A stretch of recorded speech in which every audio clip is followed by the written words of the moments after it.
Your Bibles to Mark chapter 7, if you would. Mark chapter 7.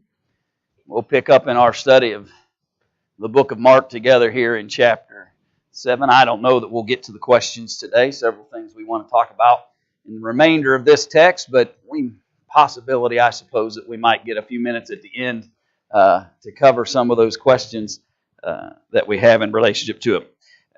There's been several things occurring there's kind of a wide range of moments in some ways in relationship to the things that that Jesus is encountering as he addresses different entities.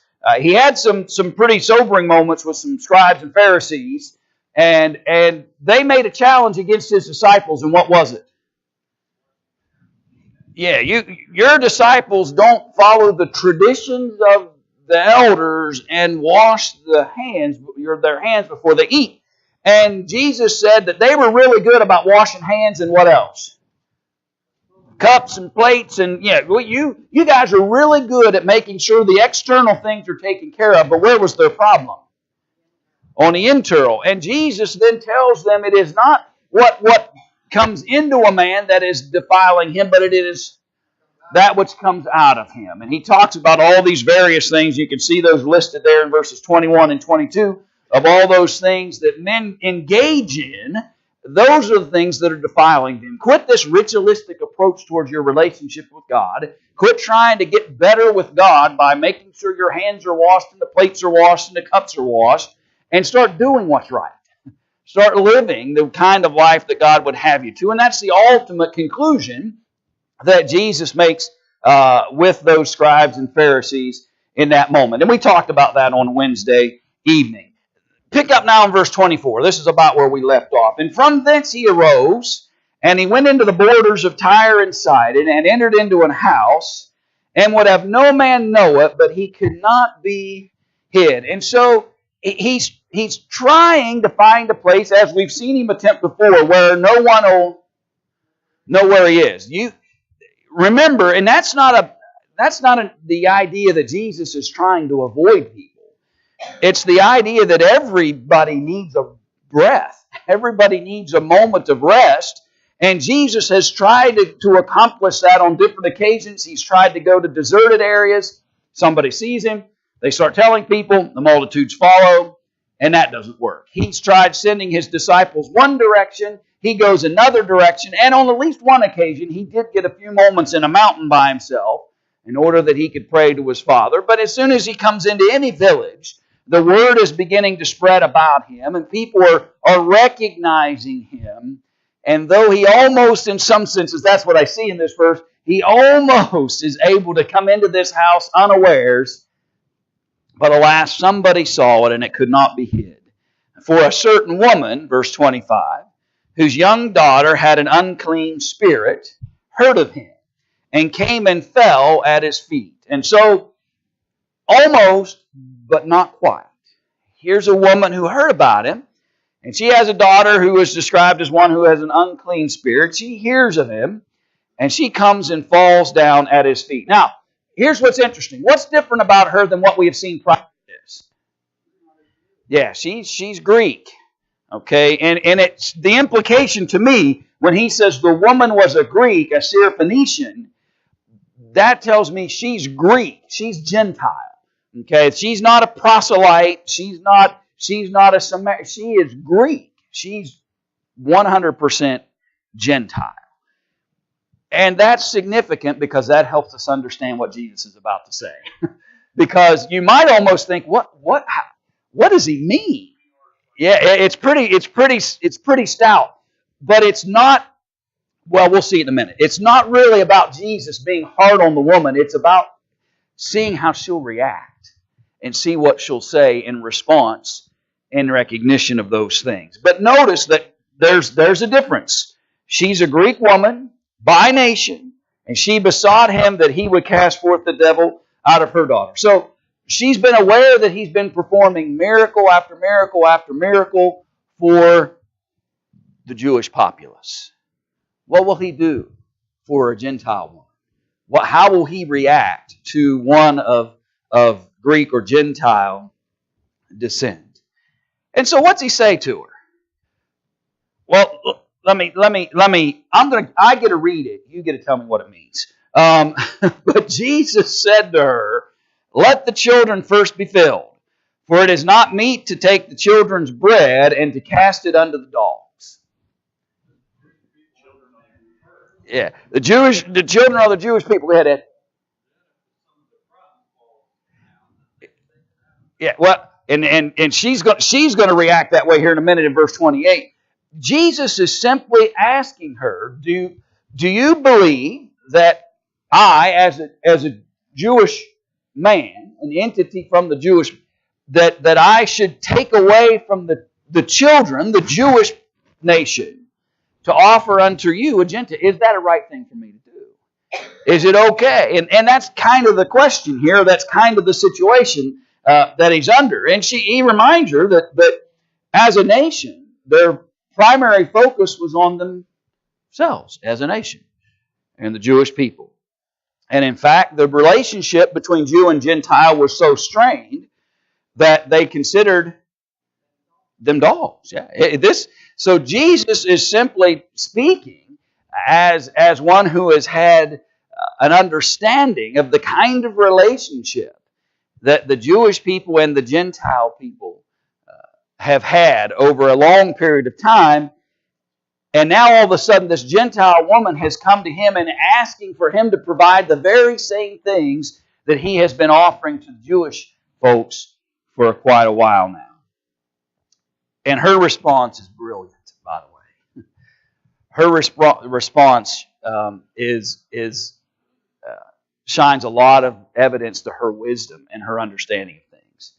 Because she answered and said to him, and by the way, let me stop for a minute and ask you, if somebody said that to me, I've come for your help, and you basically say, you guys are dogs, so should I stop feeding my children to feed the dogs? That's the phrase. What's our reaction to that? Right? Yeah. We may react to that a little differently. It's pretty stout language. And so she could have done that, by the way. She could have got her, ears ruffled here and got upset and lashed out at him, and she would have left what?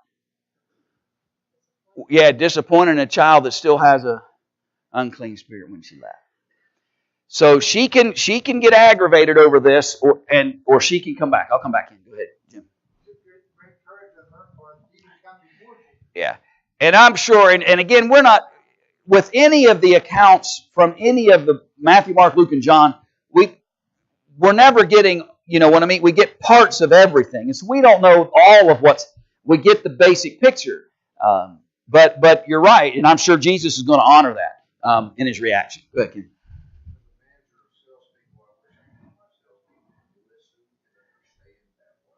Yeah.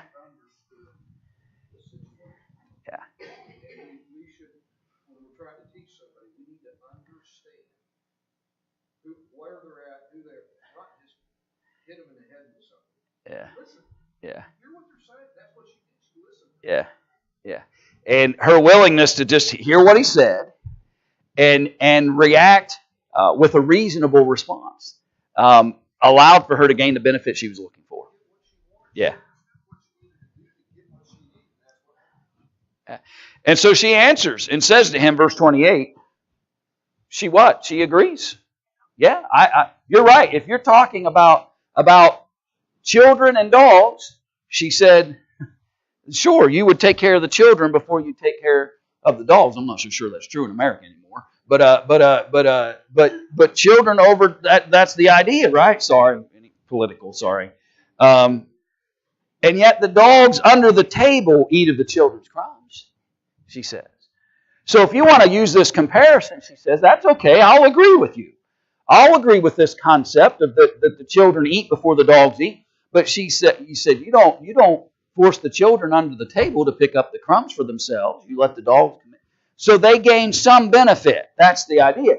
It's not wrong, and in fact, in some ways, it's probably nearly impossible with the fact that there are Greek Gentile folks that are intermingled among these Jewish villages and cities and places, that it's nearly impossible for a Gentile to not benefit at all from what's happening among the Jewish population. And so she says, we basically, if at least we get the crumbs sometimes, certain things fall through to us, and we gain the benefit. Though we may not be family, we still gain the benefit of the connections and the relationships that we have. And he said to her in verse 29, for this saying, go thy way, the devil's going out of your daughter. Because you begin to recognize, and let me suggest you this is one of the earliest times in the teachings of Jesus that we begin to see the transition away from Jew first and adding also unto the Greek. We'll see that by way of the gospel later, as Paul talked about the power of the gospel, and he said it was going to be presented to the Jewish folks first, but also to the Greek. And we eventually will see that come with Cornelius as it relates to the gospel. But let me suggest to you that this is one of the earliest times that we see a kind of a transitional moment where Jesus is already setting the stage. I'm not saying we haven't completely transitioned, because there's still Old Testament law in force until He dies upon the cross. But you're seeing language and things that He's teaching and illustrations of the things that He's doing that's helping them hopefully recognize that change is on the horizon. Change is coming. And yes, Gentiles are going to benefit from the work and service and the things that I do. Maybe not initially, and it may take some time for all things to be fulfilled, but it's coming. And He's even willing to perform this miracle. By the way, absent. It's amazing. Jesus' power is... Many of them were convinced that His power rested where, by the way? If you think back to those pictures. Yeah, on Him, right? Because that was the effort. Why were they trying to get so much? Every time you see the multitudes, they're pressing. And the reason for that is they had become convinced that the power was within being able to come into physical contact with Him. Here's a great example. He just says, go ahead, back. She's fine. The devil's gone.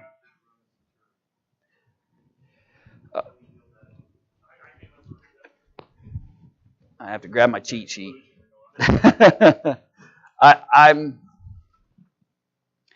Because sometimes Mark doesn't give us every piece of history that's in. Let me go back and look at that, Brian. I don't know it off the top of my head. By the way, I mentioned this the other day.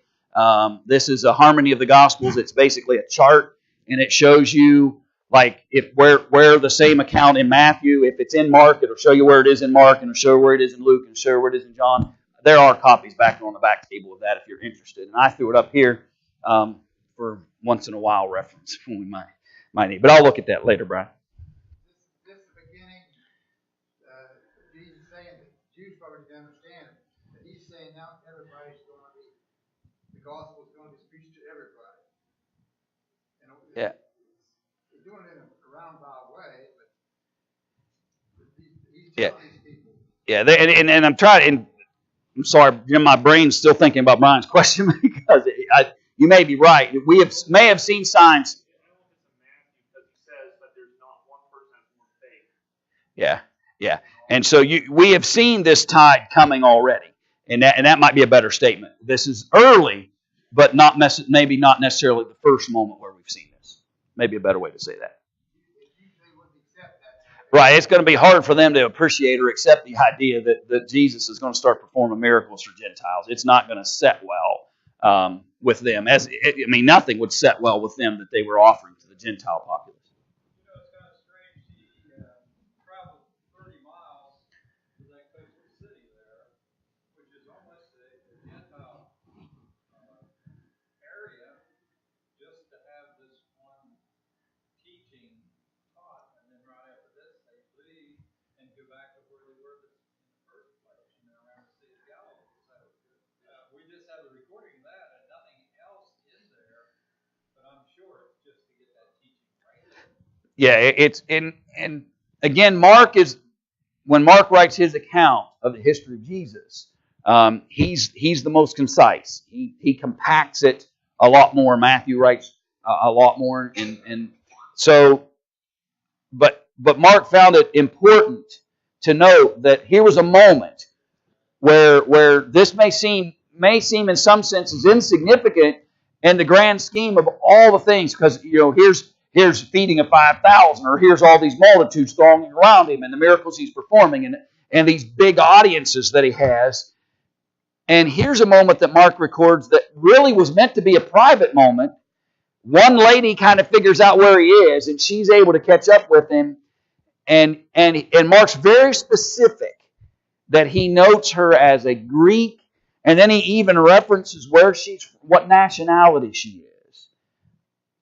And if there's no words or thoughts wasted within Scripture, there's a reason behind that. And Mark has taken time to record this very specific moment for us in relationship to that.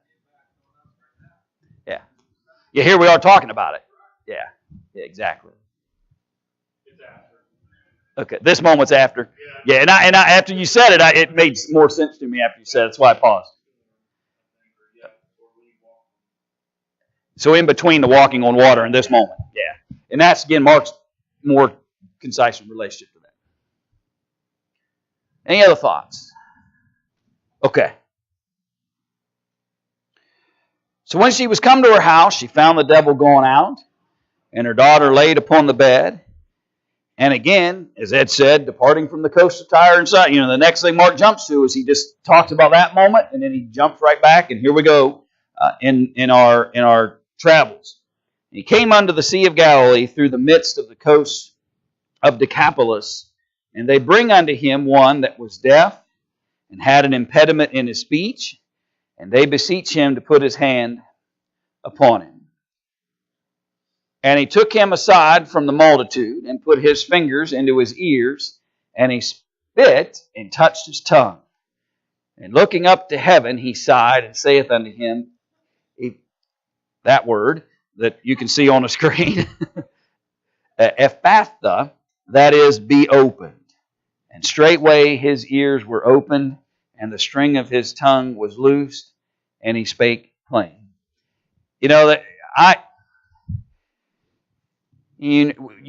Sometimes we might be curious, well, why? One miracle happens because somebody touched his garment. Another miracle happens because he said, go on home, your daughter's unclean spirit is gone. Another miracle happens because Jesus waits and lets a young girl pass and then goes to the house. He can say, well, she wasn't really gone, she was asleep, and rise up. And then here's an account where he's very hands-on, right? He's putting his fingers in this man's ears, and he spit and touched his tongue. I recall there's another miracle where Jesus spit and made clay and put it on the eyes of a blind man, and then tells him to go wash in the pool of Siloam, and he comes back. It's interesting. I don't know. The answer is I don't know. Why? I know what's going on here. I can understand the physical idea, but the fingers in the ears and the release of that in a sense that allows the man to hear, and the kind of the textile approach to that. But it just further illustrates to me that the power that Jesus has is able to be used and put forth in infinite ways. There's no requirements. Maybe that's really the lesson of that. There's no prerequisite or requirements based or constraining Jesus in any way. He can let somebody touch him and let the power go out, or the power not go out. He can go and put his hands on somebody and heal them, or just say they're healed, or he can fix them while they're well, or bring them back to life. It's infinite. There's no constraints upon what Jesus is able to do. This power is granted unto him by the nature of his deity, and it's infinite. And so here's a moment. He takes this fella aside from the multitude. And by the way, notice that as well, that you've got a crowd, but he isolates this one individual, and he takes him out away from the crowd and performs this miracle to let the man hear and to let him be able to speak.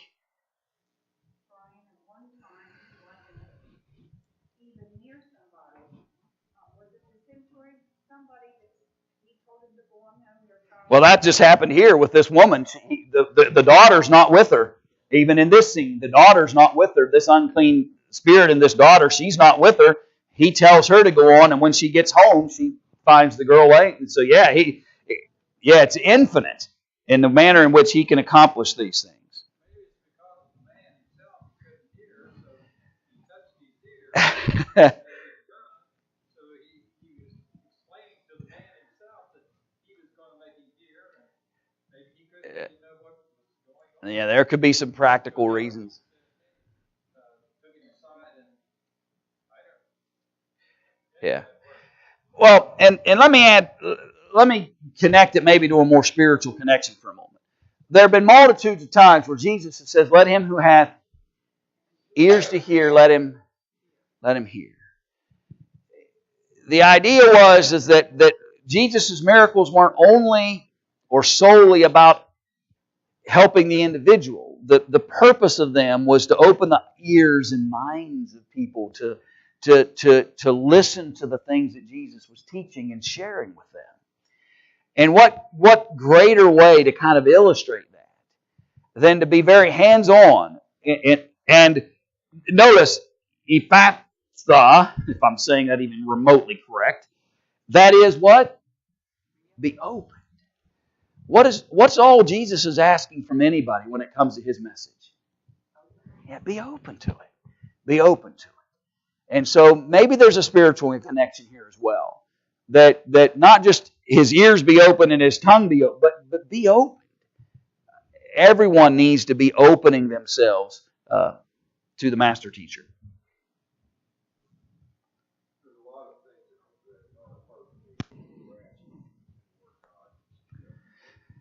Well, get in line, but I said get in line, but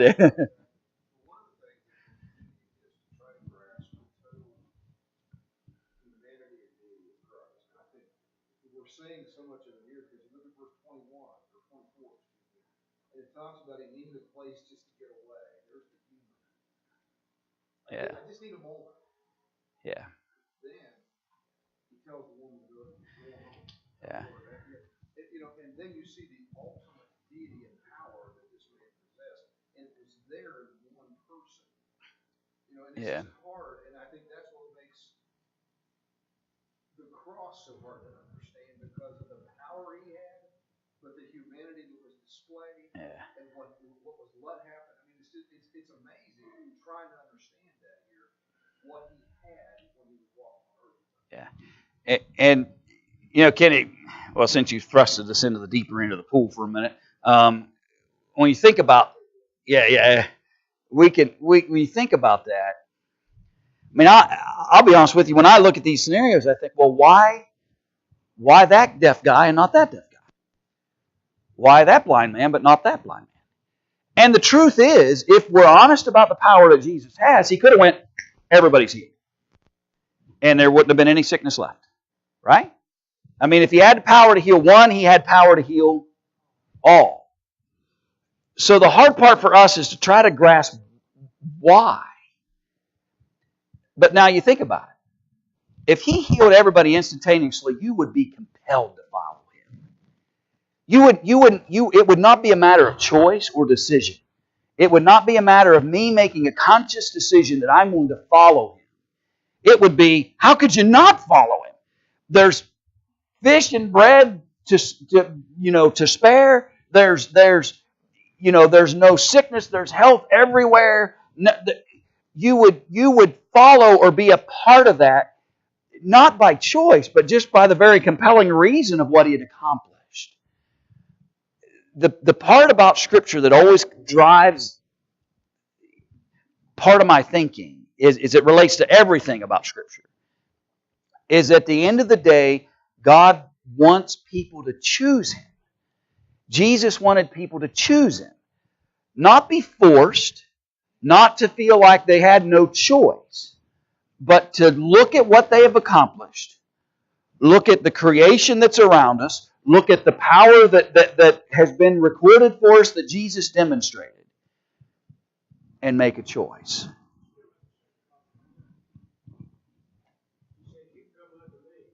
Yeah.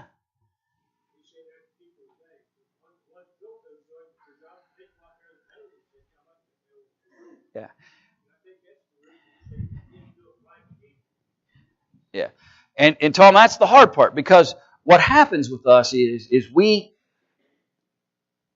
see, in our minds, we see others benefit from what we deem an act of God, whatever you want to call it. And we say, well, why not me? And we create thoughts about who Jesus is and God is solely based on the idea that I didn't gain some kind of direct benefit. And maybe the power in all this, or the motivating idea is that Jesus wants me to witness what He has done for others and believe in Him. He wants me to see the testimony of what He's accomplished in the lives and situations among other people, and choose Him, irregardless of whether I get any direct benefit from that. Yeah.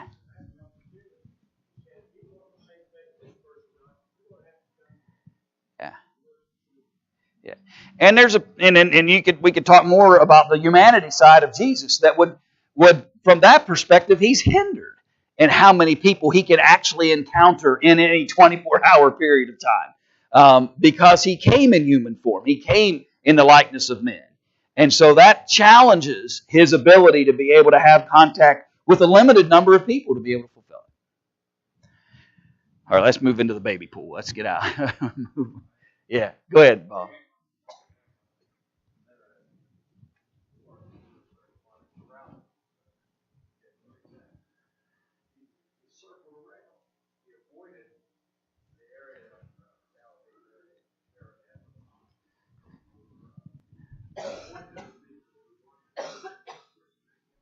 Yeah.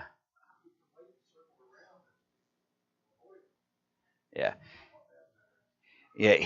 He is Jesus, and I think when you see the kind of the history unfold, He is keenly in tune with what He needs to do, where He needs to be, and when He needs to be there, in order for all things to be fulfilled in the time frame in which He needs it to be fulfilled. And that's a fascinating aspect of the account of the life of Jesus.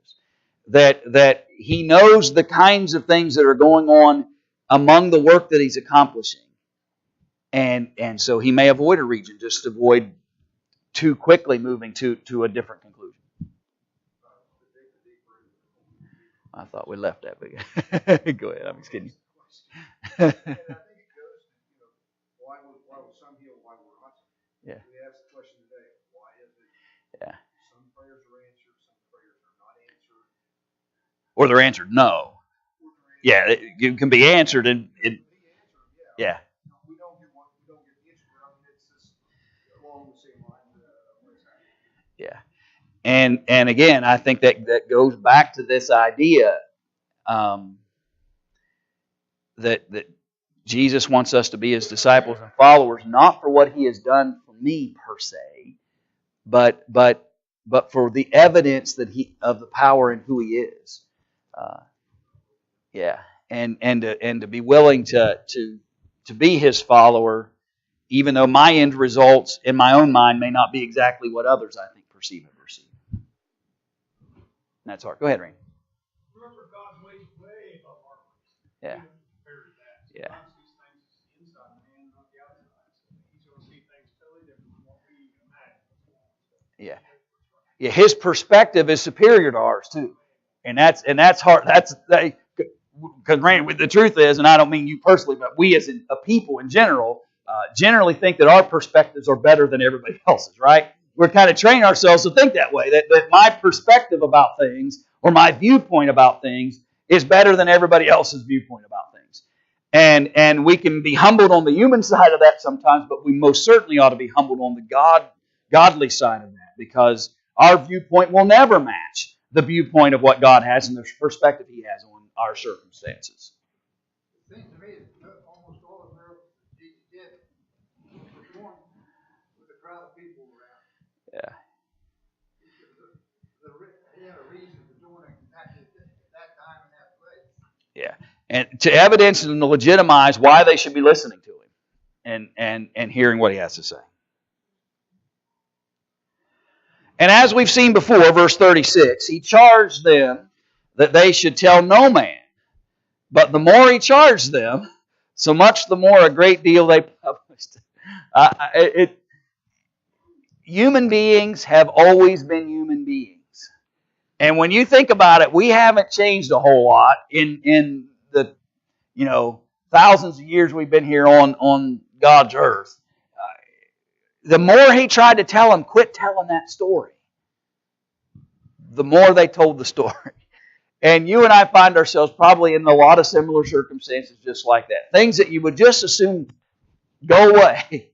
But people can't resist, right? They just feel like they've got to tell. They've got to tell. And one of the interesting aspects about this to me is what we don't, and I'd have to go back and look at a lot of other texts and narratives. We see Jesus tell them what he doesn't want them to do. Then we see moments where they just go and do the exact opposite of what he asked them. But what we don't have is how he reacted to it. Did he ever, and seemingly at this time, that he repeatedly told them to stop, right? That, to me, that's the implication of verse 36. When he said he charged them that they should tell no man, but the more he charged them, so much the more a great deal they published it. And so it seems like in this particular case, Jesus was repeatedly asking them to quit publicizing this particular account. We're still early. Jesus has got a lot of things that have to be fulfilled before ultimately the fever pitch of the Jews rises and the jealousies rise to such a level that they decide that we're willing to do anything to make sure we're rid of Jesus. It's not time for that yet. And so it's a fascinating element within all of the elements that Jesus keeps trying to restrain people, and he has to do it with his own disciples at times, and keeps trying to restrain them. We're not there yet. We're not to that point in this history yet. And yet people just can't help themselves. They got to go tell the story. And maybe that's a lesson for us. Maybe we should remind ourselves that not everything needs to be published. Even Jesus said, I'll quote him, not everything needs to be published. Right? Isn't that what he said? I mean, that's basically what he said. That not everything needs to be told. And maybe there's a hidden little lesson within that for us. That sometimes we should use some restraint. And not everything warrants a conversation and a publishing. And not everything in a particular moment in time is my business. And so Jesus is saying it's not the business of other people yet to know about all these miracles that I'm performing. Just an interesting side aspect of what Jesus is doing. Yeah, same. Yeah, well, that's the only way they could publish it in that day.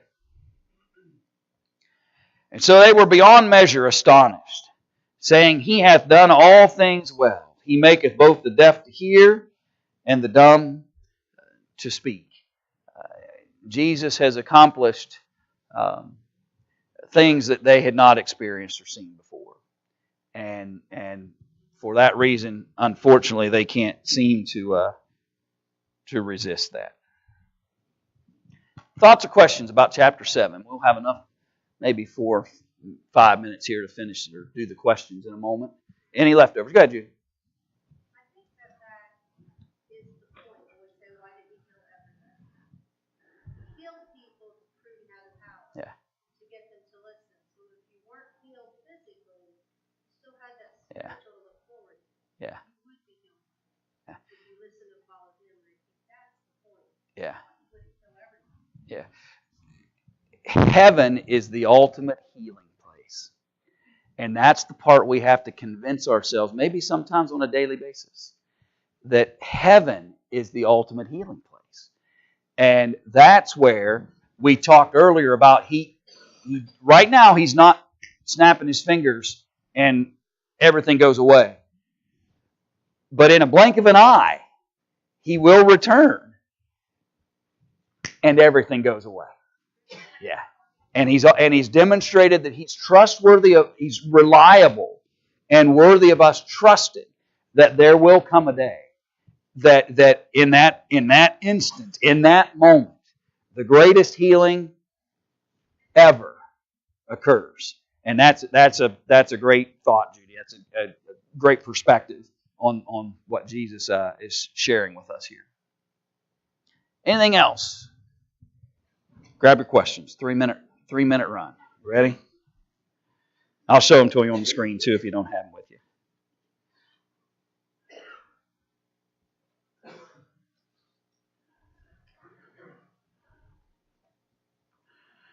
Okay. Who would come from Jerusalem? Okay, so that was those Pharisees and the scribes. And what accusation did they bring against Jesus? Yeah, the traditions, right? Let's just throw it all in one pile here. They weren't following those traditions. And what did Jesus call them? Hypocrites. And what example of this problem did he use?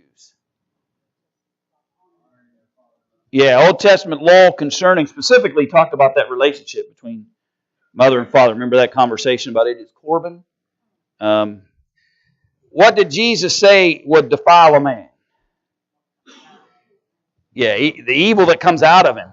Yeah, all that. Go ahead, Brian. I'm sorry. I'm talking over you. Yeah, all those things. Yeah, there you go. But it's the things that come out, those actions and thoughts and things that come out of a man, not because his hands happen to be dirty when he ate his sandwich that day. What did Jesus get frustrated with why did Jesus get frustrated with his disciples? Yeah. They should have understood things better than they were. What region did Jesus then travel to? Tyre and Sidon, right? And what had he hoped concerning his whereabouts?